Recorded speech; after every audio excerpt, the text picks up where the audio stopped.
Hi, folks. Andrew here, Top Fitness Strategies. I am the face who runs the place. And yes, we have another great interview coming at you today. And this is going to be something special because this is something I don't think I've ever talked about at length, at least not on one of my interviews. And I will bring my interviewee on right now. It's Shebah Carfagna. I'll tell you what, Shebah, I'll let you say your last name because I'm going to butcher it if I keep trying it. So welcome, Shebah. Thank you so much, Andrew. My name is Shebah Carfagna. Carfagna rhymes with lasagna, so that should be easy to remember. Thank you so much for having me on today. Really am excited to be with you. This is going to be fun. And today we're going to be talking about, for those that want to know the topic, we're going to be talking about strength training for women over 50 and importance of posture at the same token. Now, how I got to meet Shebah, and actually we just met for the first time about 5 minutes ago, live and in person. I talked with one of her partners, Nate, in a previous interview. I'm sure you guys have watched that, Nate Wilkins, and we had a great time. And he says, you need to talk to Shebah. So, all right. So here I am. We're talking to Shebah today. So, Shebah, before we get started, and I like to make sure everyone knows, tell us a little bit about your background and how you got into the strength training for women. Where's your background from? Well, originally I grew up in Philadelphia and I attended Ohio State and desired a career in broadcast journalism. And Mhm. I did that for a short while working for Warner some time ago. But then I moved to Miami where I pursued a development career working at University of Miami, Florida International University, United Way, the Parkinson Foundation, putting on events and actually doing donor ask, development ask. And somehow along the way, I stumbled into fitness. I had a son back in 1990 who is a special needs individual and an autistic. And so, as a way to manage my stress of being a single mom, I turned to fitness and found a fitness coach back then who would have me at the gym at 3:45 in the morning, quarter to four, because I had to get back home, get my son ready for school, and go off to work at the university. Um, and that launched my kind of experience, if you will, in fitness to get started. And so I didn't realize at the time I was an apprentice learning how to be a personal trainer. And so from there, I worked a couple more years. And then I decided that the corporate world wasn't for me anymore. I had done it for 20 years. So I took a leap of faith and jumped full force into fitness in 2005, founding Panache Fitness Company. Mm-hmm. And so from there, I did a number of certifications. So it's actually my second career. Oh, Um, wow. Cool. so I'm 65 years old now. And it with my second career, I sped up the certifications. Along the way, I met Nate, and we both took mostly every certification on demand. So I am certified in spinning, in BOSU, in strength training, and more recently, how to exercise women perimenopause, postmenopausal, and menopausal. Mm-hmm. And so what happens is we've gone from fitness trainers, if you will, to more medical practitioners, allied health professionals, bringing fitness and medicine closer together. And so, how that started was I had a hip replacement in 2018 Okay. and actually vetted my doctor for a year and prehabbed for a year and had the surgery. And of course, nowadays they have you walk the first day they do the surgery. But I actually went back to work 8 days after post surgery to training individuals and Wow. Eight teaching classes. days. 8 days exactly. 8 days exactly. Now, all right. So I got to ask, is this because of, and please don't take it strong, because of stubbornness that you want to get back out there, or the doctor say, hey, you're good enough to go? Actually, it's so glad you asked. It's basically the foundation of our new product called the Ageless Workout Method. Okay. So, in addition to looking for certain qualities in a physician, which I'm very adamant about, and I'll share with your group, Mm-hmm. I did the prehab because it made sense. When you have an operation, it's invasive to your body. They Right. then take you from that situation where a surgeon walks you and sends you to a PT. The PT only works on one side of your body, which doesn't make sense. So Prehab, I worked on both sides of my body. Had the surgery. Rehab, I worked on both sides of my body. And therefore, I developed a greater knowledge about joint replacements and had this interest in working with individuals with joint replacements. Now, they can either be young, they can be athletes, or they Mhm. can be older individuals. But it wasn't really stubbornness, it was thoughtfulness. It's more thoughtful. There you go. I think you have to have be an educated consumer. It's no longer like it used to be, where you could go to a doctor and he'd tell you, you know, Andrew, I've known you 100 years, and this is what we're going to do. I think Mhm. you have to put a lot more into taking care of yourself, and that's a whole premise of the ageless workout method and the ageless mindset. Well, that's fantastic. All right. So what you were saying about the physical therapy, the PT, you said they work on one side of your body, and then you worked on the other side yourself. The way I understood what you're saying. So I'm assuming you're saying the left side and the right side. Is that the two sides we're talking about here? And how you're Right, how right, absolutely. So I needed a hip replacement, a full hip replacement on my left side. In prehab, I worked on both sides of my body. When a doctor writes you an order for rehab, they only write the order for what is specific to what they've worked on. So therefore, then your body is imbalanced. You had a problem in the beginning. They've worked on it and perhaps have done some surgery. hmm And then they put you back out there with a PT, which is the normal way to do things, who then cuts you loose to a trainer, who then refers you then to a trainer Okay. without any real thought of body positioning and posture and Okay. what's been lost. Okay. So, All right. Now, okay, that makes a lot of sense. Okay, which is a great transition because now we're going to go into the strength training and the importance of posture for yourself. Now, I got to tell a little bit behind the back cave here because when we before we went live and recording, Sheba asked me to wait on her for a second because she had to go get a pillow to adjust herself in her seat. So I'm assuming that because of your background in fitness and health and posture, that right away when you sat down, you're like, the angle of this camera and everything else just isn't right. So I need to get a pillow right away. Most people would wait till they get uncomfortable to do that. Now I'm going right. to assume you are aware of this right away. Am I correct with that? That is correct, Andrew. One of the things that we really push forward in the ageless workout method is posture, and this notion of standing up as you get older and throwing your shoulders back and holding your chest up. We find that our research and what our data that we read says that the head weighs about 13 pounds, about the size of a bowling ball. So Okay. as you progress with this forward head, what we call forward head syndrome, it puts more strain on your back and your neck, and Okay. causes can be lead to chronic problems, diseases, and even enhance the chronic problems and diseases you have. So generally, you want to sit with your shoulders back and down. If you have a pillow, remember when they came out with the ergonomically correct chairs? Yes. Right. See, we've lost some of the simple things. As you begin to look at aging, and we look at aging very differently, you can do some things, habits, we call them habits, that will make you more comfortable and help you age well. We're all about a better quality of life and aging well to get that longevity factor out in front. hmm Well, when you just mentioned that the posture thing, a long time ago in a previous life, believe it or not, I was a ballroom dancer. I was at the lower levels of competition, but I danced ballroom. And one of the things my trainers, my instructors, always told me, he says, when you first step on the floor before you get in dance position, he said take a deep breath and then roll your shoulders back and then just relax. And once you do that, your whole posture changes. And to this day, if I'm walking and I feel myself, with a bad posture, I just sit and stand up or just roll my shoulders and let them go back.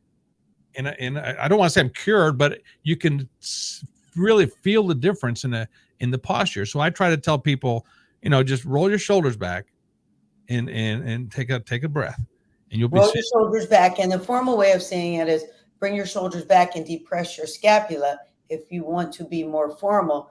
But again, that is creating a habit that you learned, that someone instilled in you early on, Mhm. that really we want individuals to know, because this can cause all kinds of issues with your shoulders hinge forward, kyphosis, lordosis, all of the things that you already know. People already know, but they're not conscious of it. And what we attempt to do is raise the consciousness and the proprioception of where your body is in space. That's great. Hey, for those of you just joining us, thanks for being here. I'm talking with Shebah Carfagna. I hope I said that right. And with Panage Fitness, and we're talking about strength training for women and importance of posture at any age. And right now we're in the middle of talking about posture. So, Shebah, what do you see out there for ladies, especially the ladies that are, let's just say, over 50? We won't get into any age groups, but what are you seeing the most, if anything, of posture wise, of I don't want to say bad posture, but incorrect posture, and what are the easiest ways to fix that? Well, I see a lot on both sides of the aisle for men and women, and let's say everyone over 50. Your body Right. starts to deteriorate and break down. We know that the body eventually will break down, but we want to create healthy habits so that you have a better quality of life. And what we look at is your posture, your cognition, your ability, your proprioception, your ability to balance, and your agility, generally speaking, with every client that we work with.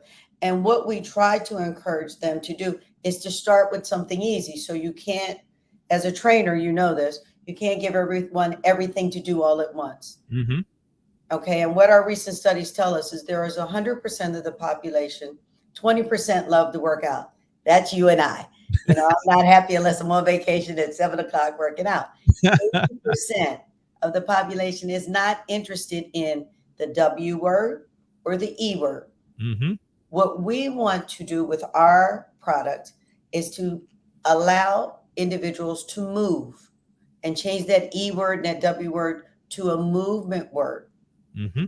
Once we get them into that space, then we begin to talk about rolling your shoulders back when you get into a car, or standing up straight, or taking your arms like this and moving in and out, which is movement of the shoulders, things like that, where you can move your head up and down, exercises like this to take the pressure off of the back of your neck. Mm-hmm. So, specifically to women, because we're built a little different than you guys. All Right. right.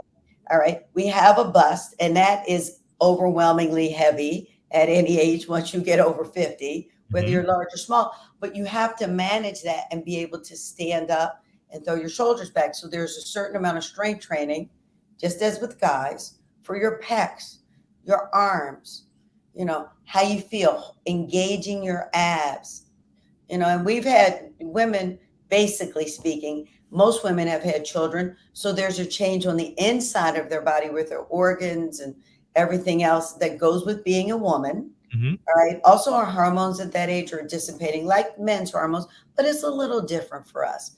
It's a little different. So, you know, you want to maintain that strength so you avoid osteoporosis, osteopenia, falling, you know. And I'm not afraid, and functionality we want, but I'm not afraid to say we want to look ageless. And Women want to look ageless. that's great because um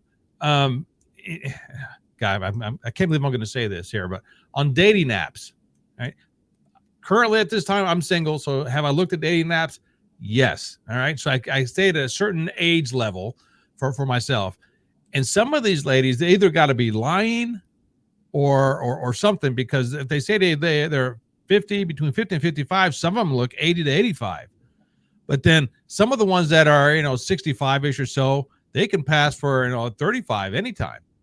And there's got to be a major difference in how they're treating their body. And usually the ones, once again, I can't believe I'm saying this, I'm talking about dating apps, but the ones that are looking younger and have a different complexion, a different vibe about them, are ones that in their profile say that they work out, they exercise, the W and the E word, work out and exercise or do something physically fit, while the other ones don't even mention anything like that. So, Right. so when you're saying all this stuff that, I don't even know where I'm going with this, but you said something about the women that you talked to. How'd you phrase it? You said something about they look younger or something. Well, they want to be ageless, and so our society is driven by what you see first. And so there's ageless products out there for your skin.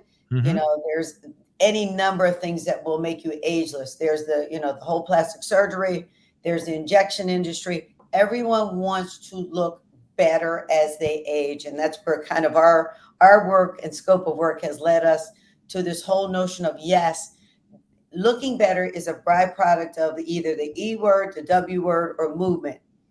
I, I So I agree 1,000% with that. Absolutely. it's better for your attitude, it's better for your mindset, and we believe this is really a mindset. Oh yeah, yeah. Oh man, you and I are so on point there. And the same thing when I talked with Nate at a previous interview, we talked about mindset because one of my things is mindset.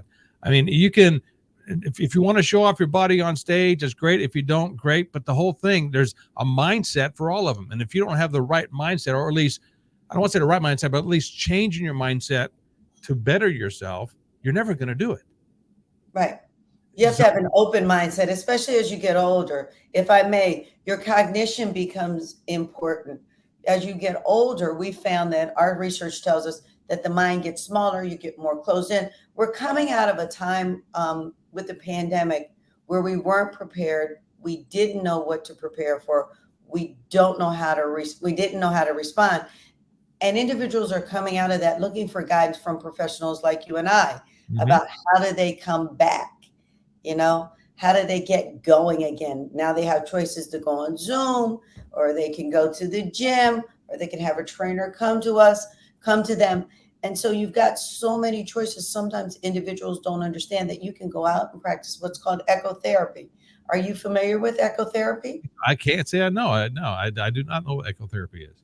Ecotherapy is where you take a break and you go out and you walk among outside, get some fresh air, the birds, the buses, the taxis. I know in your little town there's not a lot, but that must be a beautiful thing, the serenity. And so you get out and you walk and you listen to that, which takes you away from this seated camera kind of flat world that we live in that has become a way of life. Is it impersonal? Yes, we would have thought that a long time ago.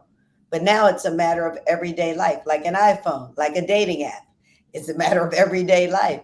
And Mhm. so sometimes you have to push back from there and just get up and go out and walk for 5 minutes, things with your family that will bring the family together. And this will begin to change your mindset.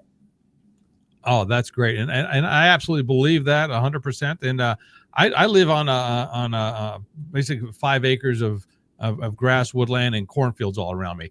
So when you said that, a lot of times when I go out and work around the property, I don't bring headphones. I don't listen to anything. I just be aware of what's around me and breathe in the fresh air and take in the sunshine, especially in the summertime.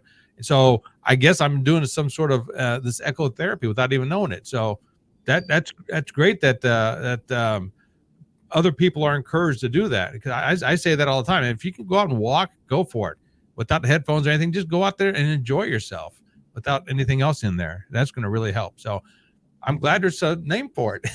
Ecotherapy. That's Well, great. we're all about raising the awareness of what the possibilities are. And so with us, we meet our clients where we are. We're blessed to have clients at varying ends of the spectrum. And so, but with each and every client, we take the time to do a little psychological analysis. We're not psychologists, Hmm. we're exercise professionals, wellness professionals, allied health fitness professionals. And when you meet with an individual, they'll tell you about them.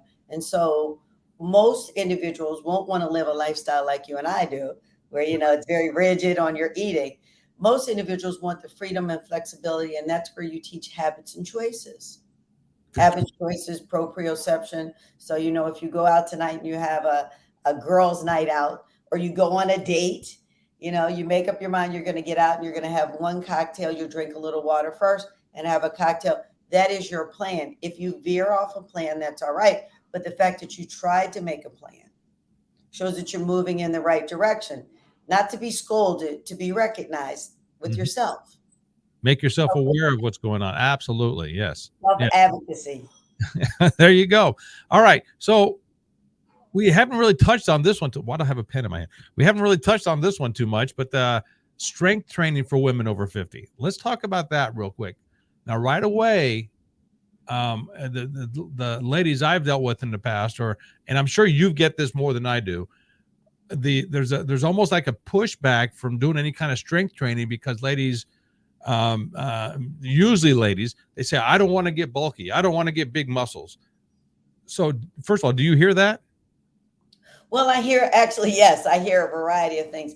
But as we get older, actually, the opposite happens. So, as you know, you lose muscle mass for every year that you get older. All Mm-hmm. right. And you're not going to bulk up, if you will, because you don't have the hormones to bulk up. Typically, if you look at a bodybuilder, a female bodybuilder, all of those kind of individuals, they live a certain lifestyle. Right. Again, we're reaching that 80%. And the conversation is more focused around your ability to walk and move. Movement is a gift. Your ability to, when you go to the doctor for your checkup and they do your bone density test, that you are in line with the general percentile. You're not behind. So you're really not going to bulk up. I get a lot of that with women about spinning and lifting weights in their legs. There's no such thing. Let me tell you something. It takes a long time to keep this going at 65. Okay, there's a lot of commitment in there and a lot of reps and a lot of exercise. But this is what I want for me. This is my business. And so, generally speaking, that 80%, because that 20% knows they're not going to bulk up, that 80% should just get out and move. Start with something simple. You know, the industry has come along that we're here at the first of the year, and this is a very timely podcast, Mm-hmm. where that image of someone that looks like me or not like me, that's younger, that has a little bikini body and, no children or anything, to a housewife that's 40 years old with, kids at all different ages, just Mm-hmm. cannot relate to. And they go, oh, no, that's not me. We need to work to change that imagery that has been what fitness is about. It's either entertainment or you have to look like a beach body person. And in reality, that's not what it's about. What it's about is finding your place and what works for you so that you're happy in your mind as you age, reducing aches and pains. Better when you go to the doctor, your numbers are better when you go to the doctors, and that you feel a sense of joy. There's a woman out there who talks about the joy principle. And so, a mom who has, for example, myself with my special needs son, Mm-hmm. I made the commitment to get up at 3:45 to meet a trainer at the gym because that was my lifestyle then. I still do it today. It was a matter of habit. It's not for everyone, but I made a commitment to get it done early in the day. Typically, when the school bus didn't come and my son was sick, you couldn't go. So you were like, oh my God, I can't go. I can't do this. I can't get this done. Well, what you do to make that up, to circle back around to the joy principle, is perhaps in the afternoon, you take a 5 or 10 minute ecotherapy, walk outside. Then you feel accomplished and you feel such joy that you were able to manage your schedule and shift your schedule to get time for you. And women in my age group, quite honestly, are looking at time for themselves. They've been married, they've raised children, or they're raising children. The chapters in the book of life are Mm-hmm. turning. And I hear more often than not, I want more time to myself. I love my grandchildren. They come, they go.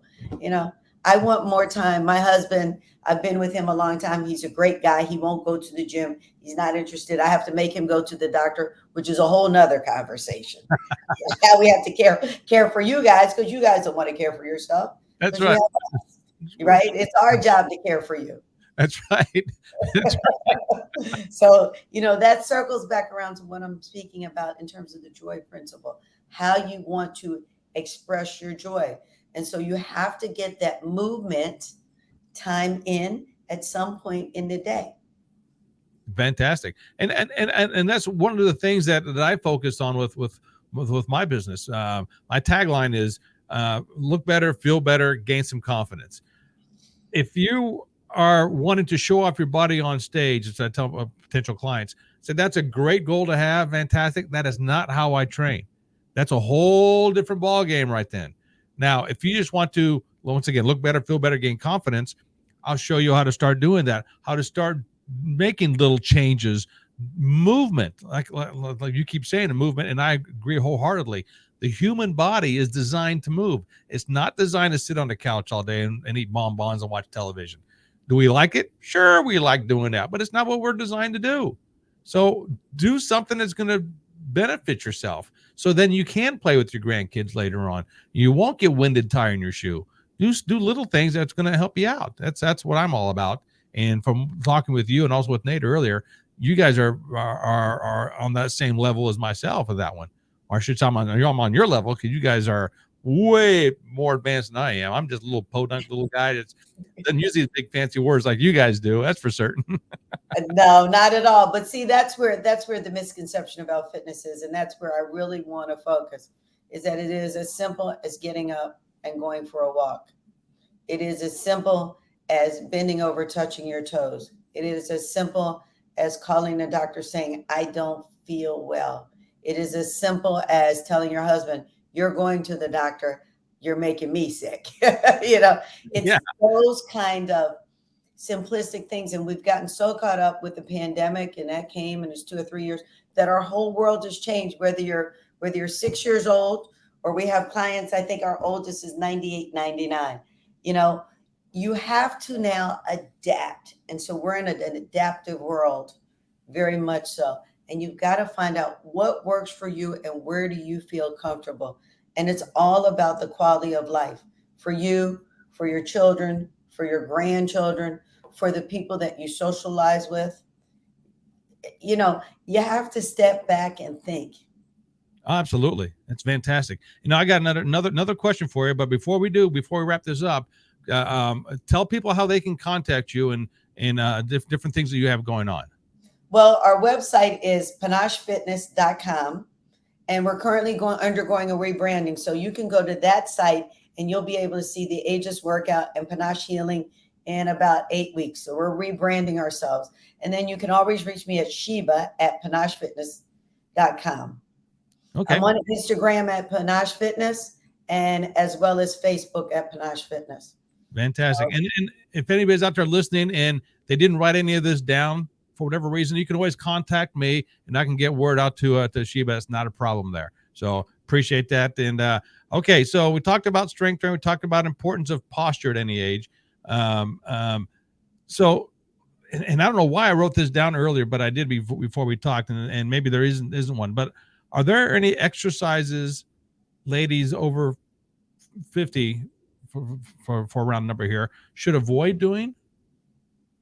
Well, I think that's a very good question. I think it depends on whatever your medical clearance tends to be. And I think the first, we developed the 5 Ds when we first started this, that go along with the two things we believe is safety first. That means that you should consult with a physician always before you attempt any kind of movement Right. program. Okay. And technique is second. So you need a well-rounded, certified professional to guide you. If it's a doctor, a physical therapist, a trainer, you're going to a group fitness class where you don't necessarily get that specific expertise. And if they're a great group fitness trainer, they're cueing you all along. We do group classes. When I started my career, I had 21 classes a week. Oh my word. With, and clients everywhere. So, you want to make sure that you have that. But I think, there is no such thing as a bad exercise. Let's not look at it from a negative perspective. Let's look at it from a positive perspective. Half full. I had a client tell me just yesterday, what they love about me is I never look at the glass half empty. Good. And I never thought about that.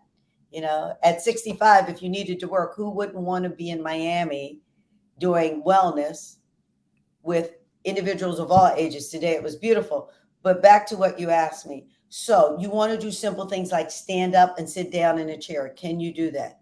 Can you get in and out of the car and sit up straight?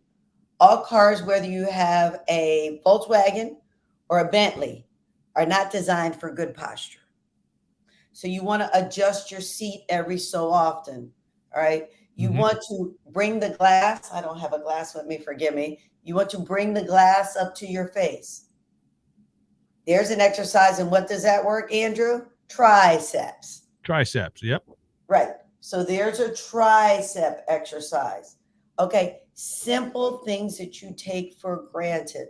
Squats. You squat down, you pick up the toys, you use the bathroom. So Depending on what your limitations are after visiting with your physician, then you begin to make a movement plan. So everyone can walk. Mm-hmm. So if you have a heart condition, the doctor's not going to say, don't walk. Right. So you can get out and walk. So everyone that listens to this can walk. There's exercise number one. Exercise number two, stand up in your out of your office chair, off your couch 10 times. That's core, that's legs, that's squatting, that's proprioception and posture. Inclusion, as opposed to, oh no, I can't do this. See, people live by too many restrictions. Yes. Too many. I have to look like Andrew to be successful. Oh, Well, no, no, don't do you that. No, you don't want to do that. don't. No, you don't. You have to look like you and manage your lifestyle. People don't realize the things that they see out there on social media, and I'm not a social media basher. We have social media. I think I have about 4,000 views of me doing phenomenal exercises, but that's for that environment. And most things you see on social media are not really reality. There are people doing fabulous things to show off that they can do fabulous things. Mm-hmm. But what is the purpose of the exercise? So you can always ask your trainer, and hiring a fitness professional is a whole nother conversation. We'll have another day. Oh, yeah. But you want someone who understands what you're going through. And I think that's part of why we're successful where we are, because we're in that age group. We did this as a second career. So we're newbies, even though we've done this for 17 years, who are on a steeper learning curve. And this is our full-time jobs. We do this full-time. This is not a side gig. This is a full-time job. And so people can relate to that. You want to be relatable to people. You want to work with people that you can relate to. Right. You know? Absolutely. Oh, I say that all the time. And I know we're going a little longer here. Sorry about that. But I tell folks all the time and say, listen, you can find and there's nothing against this. You can find a 22, 25-year-old fitness trainer that's going to get you in the gym and have you do bench press and squats all day long. Or you can find somebody that is, my age or a little older that has been through life. Life has kicked you in the teeth. We understand what you're going through. Let's back up a little bit and see the whole picture and not just how much can you bench. There's a whole other philosophy out there that you might want to look into. Being a little bit. You want someone who has had life experience, who is a certified professional, and who is relatable to where you are in your life. Mm-hmm. Younger trainers, and we hear this all the time when we go to meetings, they have kinesiology degrees and they have a degree in exercise science. When I came along, I got a broadcast journalism degree. And so that doesn't make me any less qualified, because now the certifications are readily available. That person has an experience that says they are educable. That doesn't lessen what they bring to the table, but they don't have life experience working with a more seasoned population. So we like to talk about us being seasoned trainers. Here's what I always say. They can do it at 30, but can you do it at 65? And there's most exercises that I can do at 65 with a total hip replacement and a total joint toe replacement on the other leg. In fact, I got the hip replacement in April 28th of 2018, the joint toe replacement June 4th in 2018. And by the end of June, July 1st, I was on a plane to Seattle with my son for the National Special Olympics for him to complete in baseball. Wow. That's and great. So that wanting to do that and that preparation in meal planning, and you don't have to go out and buy salad and everything. Just think about, what did you have for lunch today? Do you need that extra glass of wine? Yes, we all need something to take an edge off. Oh, yeah. Can you drink a little water with that? Do you have to be drunk to be with your friends? I ask my clients all the time. I go drink, and you actually have to be drunk to enjoy their company. If the answer is yes, is yes. If the answer is no, but did you stop and think about it? Oh, you're not saying anything I don't say on a regular basis. Do I partake in adult beverages? Sure, but do I do it do I have to get sloppy drunk to have fun with anybody? No. And if I don't want one, I won't have one. I mean, it's not a have to thing. Like you said, it's a whole different mindset. And I love how you're phrasing everything else. I like we are seasoned. I like that. I like that. Yeah. We And are it's not seasoned. non-alcoholic beverages. Put that Coke down, that Yeah. Coca-Cola down, that Yeah. Sprite. Okay, if you have to have one and you're addicted to it and that's your little afternoon pick me up, have half a can. Give the can to someone else. Pour it Mhm. down. If it's painful and it means so much to you that you spent that money, give it to someone else. Yeah. Share. There you Sharing go. is caring. I love that. I love that.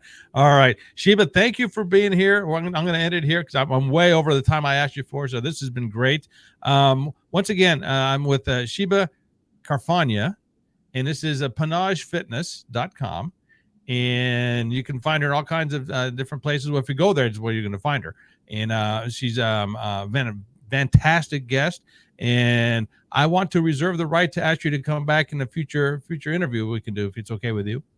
Oh my God, it would mean so much to me to be a part of this again. You are an absolute fabulous host, and we're so appreciative of your work. We've been following you. And so we'd welcome an opportunity to share what we do. Fantastic. All right, I'll end it here. So once again, thanks a lot. And for everybody out there watching, make sure you go to panagefitness.com. So until next time, this is Andrew and Sheba. Ciao.